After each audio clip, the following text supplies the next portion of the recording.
नमस्कार। आज हम आए हैं आप सबके सामने लेकर पुनः एक पढ़ाई के क्षेत्र में, जो कि बिल्कुल बदलते परिवेश में पढ़ाई के प्रति जो नज़रिया, पढ़ाई के लिए जो माता पिता का जो नज़रिया है, बच्चों के मन में जो पढ़ाई के प्रति शंका समाधान है, उसको परिधि में रखते हुए हम चर्चा करने जा रहे हैं। और हम शुरुआत करते हैं इस कड़ी में दक्षिण भारत के एक महत्वपूर्ण बहुत बड़े संत श्री येलाचार तिरुवल्लुवर की पुस्तक तिरुकुरल से, जिसमें वो कहते हैं कि वह मनुष्य धन्य है जिसके बच्चों का आचरण निष्कलंक है, 7 जन्म तक उसे कोई बुराई छू नहीं सकती। पुनः वह कहते हैं कि पुत्र के प्रति पिता का कर्तव्य यही है कि उसे सभा की प्रथम पंक्ति में बैठने योग्य बना दे। अपने बच्चों को बुद्धि में अपने से बढ़ा हुआ पाने के सभी को आनंद आता है। इस प्रकार जो उस पुस्तक में हम जो उनके कथन को पढ़ते हैं और आज जो माता पिता के मुख से सुनने को मिलता है इस बदलते परिवेश में, जो कोरोना संक्रमण के कारण पिछले 1-1.5 साल से जो स्कूल आने जाने का क्रम बाधित हो गया है और बच्चे लगातार ऑनलाइन पढ़ रहे हैं, और ऑनलाइन से जो उनके मन में जो भावनाएं उत्पन्न हो रही है, और बहुत सारे बच्चे ऐसे बहुसंख्यक बच्चे हैं जो कि ऑनलाइन पढ़ भी नहीं पा रहे हैं। तो इस परिप्रेक्ष्य में जो है माता पिता की क्या भूमिका बनती है, उसको हम थोड़ा सा एक्सप्लेन करना चाहेंगे। क्योंकि आज एक तरफा माता पिता ये कह रहे हैं कि बच्चों का पढ़ाई बाधित हो गया है, स्कूल नहीं जा रहा है, आगे कैसा होगा, बच्चे डिप्रेशन में भी जा रहे हैं, बहुत से बच्चे पढ़ रहे हैं तो उनको कंसंट्रेशन नहीं बन रहा है, उनको निरस्ता अनुभव हो रहा है। तो इन सब चीज़ों से हम कैसे उभरेंगे, इसमें माता पिता की बहुत बड़ी जिम्मेवारी, क्योंकि परिस्थिति ऐसी है कि इसमें किसी का कोई अधिकार नहीं है। हम चाह के भी कुछ नहीं कर सकते हैं, और जो कर सकते हैं उसके लिए हमको प्रयास करना, उस पर हमारा अधिकार है, वो हम कर सकते हैं। लेकिन उस जो चीज़ बाहरी रूप से थोपा गया है उस पर हम कुछ नहीं कर सकते हैं। लेकिन बच्चों के मन में जो हम कुछ सकारात्मक चिंतन भर सकते हैं, उसके पढ़ाई के लिए बेहतरी कर सकते हैं, वो तो हमारे बस में, उसको हम कर सकते हैं। और इस कड़ी में हम कुछ महत्वपूर्ण किताब के बारे में आज चर्चा करेंगे कि यदि माता पिता उन सब किताबों को यदि थोड़ा अध्ययन करें और अध्ययन करके अपने बच्चों के साथ जुड़े, मित्र बन के, अभिभावक बन के उनके साथ जो है ना अच्छे से पेश आएंगे, तो हम समझते हैं बच्चे जो है ना पढ़ रहे हैं ऑनलाइन, नहीं पढ़ रहे हैं, लेकिन यदि उनको एक माता पिता के रूप में टीचर मिल रहे हैं तो हम समझते हैं कि उनका समाधान बहुत हद तक हो जाएगा। तो इस कड़ी में हम सबसे पहले तो हम चर्चा करेंगे कि ये देखिए एक किताब है, पढ़ो तो ऐसे पढ़ें। बहुत वरिष्ठ IAS पदाधिकारी रहे हैं विजय अग्रवाल, जो VRS लेके आज भी सेवा दे रहे हैं, IAS की तैयारी के लिए बच्चों को पढ़ा रहे हैं। इसमें बच्चों की पढ़ाई कैसे होनी चाहिए, मतलब शिक्षा ज्ञान अध्ययन कैसे होना चाहिए, अध्ययन के प्रति भावना क्या होनी चाहिए, बहुत ही बेहतरीन ढंग से समझाया गया है। तो हम समझते हैं कि यदि माता पिता इस पुस्तक को पढ़ें तो बच्चों को पढ़ने की कला सिखला सकते हैं। ये किताब देखिए, ये जो है ना ये किताब प्रभात पब्लिकेशन के सुभाष जैन के द्वारा लिखा हुआ है। कैसे पढ़ाएं बच्चों को।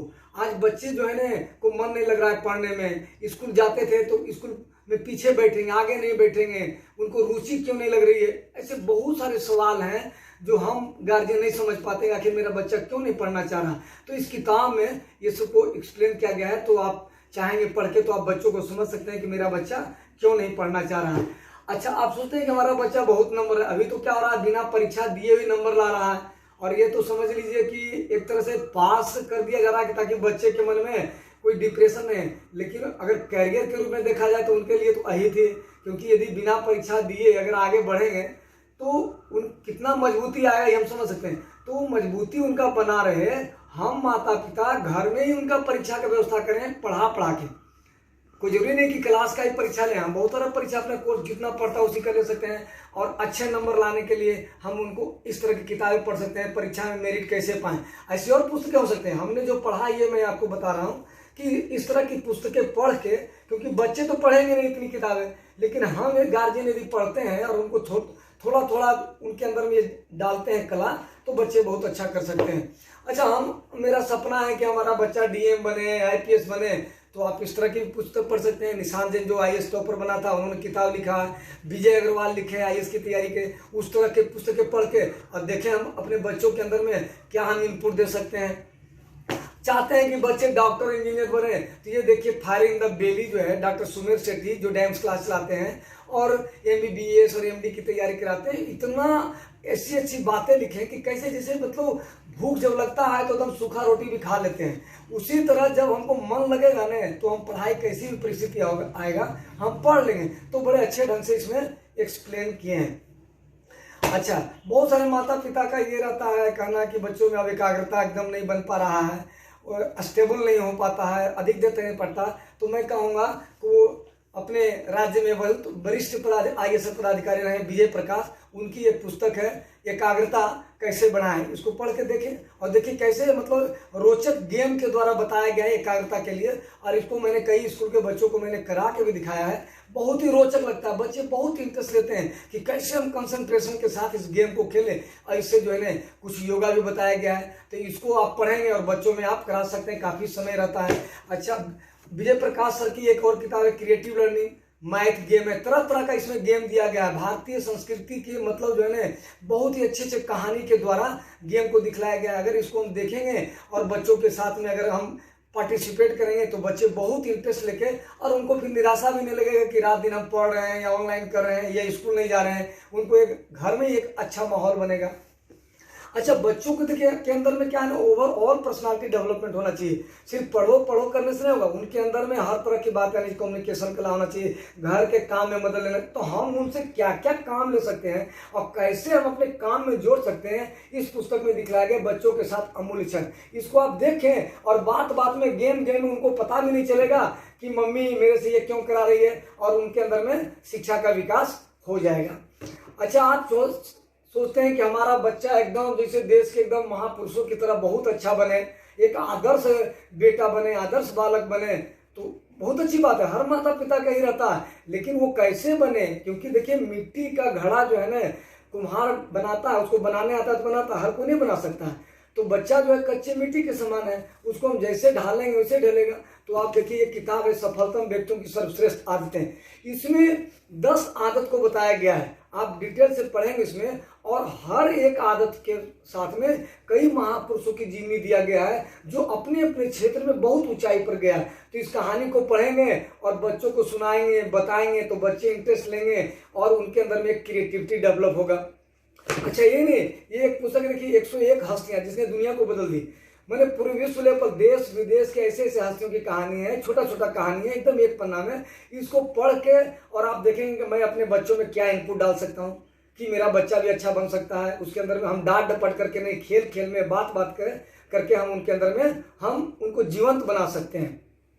अच्छा, उदाहरण के रूप में देखिए जैसे आप अग्नि की उड़ान इन्होंने लिखा है कलाम साहब ने, अग्नि की उड़ान अगर पुस्तक पढ़ लेंगे तो आपको लगेगा कैसे एकदम मतलब अभावग्रस्त जीवन जी कर इन्होंने जिया और पूरे विश्व में नाम कमाया। मिसाइल में इन्हीं ने बना, झोपड़ी से लेकर महल, ऐसी इनकी सारी किताबें। मैं तो कहूँगा कि सारे गार्जियन को और सभी स्कूल के टीचर को अपने स्कूल में रखना चाहिए और इस पुस्तक को पढ़ के बच्चों को एक्सप्लेन करना चाहिए कि इस ऊंचाई पर उन्होंने कैसे पढ़ा। अच्छा, अगर अभावग्रस्त जीवन जी रहे हैं, आर्थिक कमी है, तो आइजैक न्यूटन को भी पढ़िए, देखिए कैसे अभावग्रस्त जीवन जी के कितनी ऊंचाई पर गए। अच्छा, अगर बच्चा एकदम साधारण बुद्धि का और चाहते हैं मेरा अच्छा बच्चा बने, तो आप थॉमस अल्वा एडिसन का पुस्तक पढ़ लीजिए, देख लीजिए कितना साधारण बच्चा थे और कहाँ पहुंच गए। आप अल्बर्ट आइंस्टाइन को पढ़ लीजिए, देख लीजिए कितने साधारण बुद्धि के थे और कहाँ पहुंच गए। तो आप पुस्तक पढ़ेंगे तब लगेगा कि नहीं हम बच्चों के ऊपर प्रेशर न डालें, बल्कि हम उसके अंदर में रचनात्मकता लावें और तब वो पढ़ाई के प्रति खुद ललक पैदा होगा।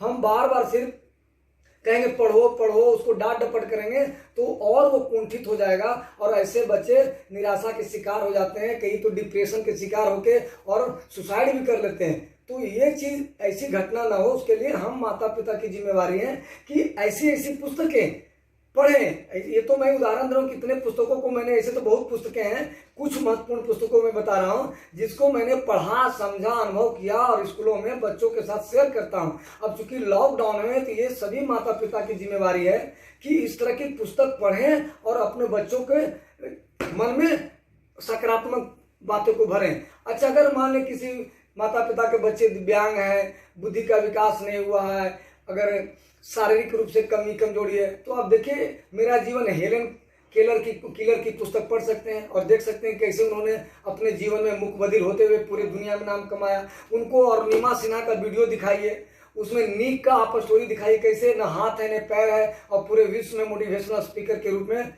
नाम कमा रहे हैं। तो ऐसे से बहुत सारी किताबें हैं जिसको पढ़ के आप अपने बच्चों के अंदर में आप रचनात्मकता ला सकते हैं और पढ़ाई के प्रति उनको ललक पैदा कर सकते हैं। अच्छा, बहुत सारे बच्चों को क्या होता है, टाइम का मतलब ख्याल नहीं होता है। तो आप देखिए विजय अग्रवाल की एक पुस्तक है, समय आपकी मुट्ठी में। ये पुस्तक बहुत ही अच्छी है। आप इसमें कैसे टाइम मैनेजमेंट किया गया है इसको बताया गया है, और इसको यदि आप पढ़ेंगे तो समझ में आएगा कि समय का कितना महत्व है। हम भी कैसे समय को गंवा रहे हैं और बच्चे को कैसे हम समय का सदुपयोग करा सकते हैं, ये आप जान सकते हैं। अच्छा, आप देखिए ये किताब है लाइट थ्रू मेनी लेंस। ये पुस्तक को पढ़ेंगे तो आपको इतनी अच्छे अच्छे कोटेशंस मिलेगा। एक्चुअली ये पुस्तक पर कलाम साहब के जीवन पर इस किताब का बहुत ही प्रभाव पड़ा, इसलिए मैंने इसको पढ़ा और पढ़ने के बाद लगा इसमें इतनी अच्छी अच्छी मोटिवेशनल लाइन्स है कि आदमी कैसी भी परिस्थिति में रहेगा तो उसे उभरने के लिए उसको बहुत ही बड़ा पावर मिलेगा, बहुत एक सकारात्मक चिंतन की बातें मिलेगी। तो इस पुस्तक को पढ़ने से आप एक अपने जीवन में ला सकते हैं पॉजिटिविटी, और बच्चों के मन में भी एक अच्छी अच्छी बातें आप बता सकते हैं, जिससे कि बच्चे जो अभी जो खास करके ऐसे परिधि में समय में जो बच्चे जो है निराश हो रहे हैं, उनको एक माने उनके जीवन में जान आ जाएगा। अच्छा देखिए, एक पुस्तक है सपना जो पूरा हुआ, ये वर्गीज कुरियन का। अभी क्या हो रहा है, अभी लोग सिर्फ देख रहे हैं इंजीनियरिंग, मेडिकल, IAS, IPS माने नौकरी, जबकि पढ़ाई तो ऐसा होना है कि नौकरी देने वाले बने। हम सिर्फ पढ़ाई को जो है ना नौकरी लेने वाले पढ़ रहे हैं, लेकिन अगर ये कलाम साहब के जीवन को जो प्रभाव पड़ा, 5 माइंड्स फॉर द फ्यूचर, इस पुस्तक में एजुकेशन के 5 अलग अलग विभिन्न आयाम दिया गया है, जिसको पढ़ के हम शिक्षा को भिन्न भिन्न रूप से, डायनेमिक रूप से हम सोच सकते हैं और उस दिशा में हम काम कर सकते हैं, और हम नौकरी लेने वाले नहीं, नौकरी देने वाले बन सकते हैं। जैसे वर्गीज कुरियन ने, जिन्होंने व्हाइट फ्लड ऑपरेशन के जिनको जनक कहा जाता है, आज जो हम दूध पी रहे हैं इतना जो है, इसके जनक जो है ये वर्गीज कुरियन है, कि इतनी ऊंची शिक्षा प्राप्त करके एक गांव में जाके इन्होंने शुरू किया था। तो इन सब किताबों को पढ़ के हम बच्चों के अंदर में हम एक जिज्ञासा भर सकते हैं कि और हम जीवन में क्या कर सकते हैं। अभी बच्चे क्या हो रहे हैं, अगर फेल कर जा रहे हैं, सुसाइड कर ले रहे हैं, उनको लग रहा है इंजीनियरिंग कर लिए, कोई नौकरी नहीं की, BPSC नहीं हुआ, IAS नहीं हुआ, दुनिया ही नहीं खत्म होती है, दुनिया बहुत आगे है, लेकिन हमारे पास भी वो सोच नहीं है, रास्ता नहीं है, और वो मिलेगा कहाँ से, ऐसे ऐसे महापुरुषों का पुस्तक पढ़ने से। अच्छा, इसके अलावा भी देखिए हमको ये जानना चाहिए कि मन के अंदर में अद्भुत शक्ति है, लेकिन चूंकि हमने न तो समझा है, न जाना है, न उसको पहचाना है, लेकिन हम कहेंगे कि आप पढ़िए डॉक्टर जोसेफ मर्फी की पुस्तक पावर ऑफ सबकॉन्शियस माइंड, और हिंदी में आपके अवचेतन मन की शक्ति। इसको पढ़ेंगे तो आप सोच सकते हैं कि हम कैसे, अगर हमारे अंदर में भय आ रहा है, निराशा आ रहा है, तो हम कैसे उभर सकते हैं एक पॉजिटिव थिंकिंग लेकर, और अगर हम इसका प्रैक्टिस करेंगे तो हम अपने बच्चों के अंदर में ला सकते हैं। अच्छा, हर माता पिता को देखिए गीता जरूर पढ़ना चाहिए। गीता और रामायण अगर आप पढ़ते हैं और उसके कोटेशन, उसके जो श्लोक है, कैसे अर्जुन के बारे में बता सकते हैं, रामायण को पढ़ के आप राम के बारे में जो विपरीत परिस्थिति में उन्होंने कैसे काम किया और सफल हुआ, तो ये आप पुस्तक पढ़ के बच्चों के जीवन में आप बता सकते हैं। ये तो बहुत छोटी सी पुस्तक है जिसमें विद्यार्थी जीवन के लिए जो है ना सफलता का मार्ग बताया गया। गीता में जो कौन कौन से कोटेशंस है उसको दिखलाया गया है। तो ये अगर हम माता पिता पढ़ते हैं गीता और रामायण, तो हम बच्चों के अंदर में बहुत सकारात्मक चिंतन ला सकते हैं। एक और पुस्तक है देखिए 7 कदम राजयोग की, आप नाम सुने होंगे, सिस्टर शिवानी की प्रजापिता ब्रह्मा कुमारी ईश्वरी विश्वविद्यालय की हैं, मोटिवेशनल स्पीकर हैं। इस पुस्तक में राजयोग मेडिटेशन के बारे में बताया गया है, जो बहुत ही सहज मार्ग है, और हमें लगता है कि हर माता पिता को राजयोग मेडिटेशन करना चाहिए, खास करके ऐसे समय में जब मन अशांत हो गया है, निराश हो गया है, चिंता समा गया है। तो जब तक हम नहीं उससे उभरेंगे तो हम अपने बच्चों को कैसे उभारेंगे। और राजयोग मेडिटेशन यहाँ पर बहुत ही मदद करता है। तो हम इस पुस्तक को पढ़कर हम इसे राजयोग मेडिटेशन सीख सकते हैं, और बेहतर ढंग से सीखने के लिए हम ब्रह्मा कुमारी के सेंटर पे भी जा सकते हैं और सीख कर बच्चों को भी सिखा सकते हैं, और बच्चों के अंदर में उनके मानसिक शक्ति का विकास कर सकते हैं, एकाग्रता की शक्ति विकास कर सकते हैं, रचनात्मकता ला सकते हैं, पढ़ने के प्रति नज़रिया बदल सकते हैं कि कैसे हम अलग अलग ढंग से पढ़ के हम इंजॉय कर सकते हैं, इंटरटेनमेंट कर सकते हैं। ये नहीं कि भारी मन से पढ़ें। तो इस तरह से हमने जो ये अभी आप लोग के सामने कई पुस्तकों का चर्चा किया, इसका उद्देश्य मेरा प्रचार नहीं करना है, बल्कि इसको हमने पढ़ा है, समझा है, अपने जीवन में इसको लागू करने की कोशिश किया, और कई स्कूलों के बच्चों के सामने हमने इसको डिस्कस किया है। तो मैं चाहता हूं कि सभी माता पिता, टीचर खास करके, जो क्योंकि माता पिता ही श्रेष्ठ टीचर होते हैं, और वो अगर अपने बच्चों के लिए ऐसा नहीं करेंगे तो कौन करेगा। तो हम ये पूरा उम्मीद करते हैं, पूरा विश्वास करते हैं कि हमारा ये वीडियो देखने के बाद, सुनने के बाद इस तरह की पुस्तकें, कोई जरूरी नहीं यही पुस्तक पढ़ें, इस तरह की और पुस्तकें जो है ना आप पढ़ सकते हैं, और अपने बच्चों के भविष्य के लिए हम बेहतर जो है कड़ी साबित हो सकते हैं। और तब बच्चा को भी लगेगा कि ये मेरे माता पिता सचमुच मेरे माता पिता इन्होंने सिर्फ हमें जन्म नहीं दिया, बल्कि हमारे जीवन को संवारने में, जैसे कुम्हार एक घड़ा को बनाता है, सुंदर घड़ा बना देता है, माली एक गमला में मिट्टी में सुंदर सुंदर पौधा लगा देता है, उसी तरह मेरे माता पिता ने मेरे जीवन को संवार करके और मेरे जीवन को इतना सुंदर बना दिया है। और वो बच्चा फिर आपके लिए जन्म जन्म तक ऋणी हो जाएगा, क्योंकि बच्चे को आप डांट डपट कर नहीं कर सकते हैं, क्योंकि बच्चे के व्यक्तित्व के विकास में सिर्फ माता पिता का रोल नहीं, बल्कि उसके पूर्व जन्म का संस्कार होता है, उसका अपना अनादि संस्कार होता है, उसके संघ का संस्कार होता है। तो इन सब मिलकर उसके व्यक्तित्व का निर्माण करता है। तो ऐसे जहाँ पर व्यक्तित्व पर बहुत पूर्ण घटक है, वहाँ पर यदि हम माता पिता अगर अपने दृष्टिकोण में परिवर्तन लाकर अपने आप को, अपने बच्चे को माता पिता के साथ एक मित्र बनकर, एक टीचर बनकर उनके भविष्य को संवारने का प्रयास करते हैं, त्याग करते हैं, तो हम समझते हैं बच्चे का जीवन संवर जाएगा। क्योंकि देखिए, त्याग से ही भाग्य बनता है, भाग्य से त्याग नहीं होता, त्याग से भाग्य बनता है। जैसे देखिए लिखा जाता है शुभ और लाभ, जब आप शुभ कर्म करते हैं तब लाभ होता है। ऐसा नहीं कि लाभ लिखा होता है और स्वास्थ्य में और शुभ नहीं, शुभ और लाभ। तो शुभ हम कर्म, अशुभ क्या है? शुभ अब यही है कि हम अपने दिनचर्या में समय निकालकर और त्याग करके और अच्छी अच्छी पुस्तकें पढ़ के उसकी बातों को हम बच्चों को कहानी के रूप में सुनाएंगे, और समय निकाल के कि किस समय कैसे हम सुना सकते हैं, एग्जाम्पल दे के सुना सकते हैं, महापुरुषों के चित्र को दिखा सकते हैं। यूट्यूब पर वैसे जैसे अरुणिमा सिन्हा का आप यूट्यूब डाउनलोड करके बच्चों को दिखा सकते हैं, उनके साथ देख सकते हैं वो यूट्यूब। अदरवाइज तो हम चाह के भी जो है ना, अगर उनको हम दे देंगे मोबाइल तो देखने के लिए बहुत सारा दुनिया बहुत चीज़ देखने का है, लेकिन यदि हम उनको दिखाएंगे इन सब चीज़ों को तो मोबाइल देखने का भी मन भरेगा और अच्छी अच्छी बातें भी सीखेंगे और उनका जीवन संवर जाएगा। तो हमें ही सबसे निवेदन करेंगे कि पढ़ें और पढ़ाएं और बच्चों को आगे बढ़ाएं। Thank you.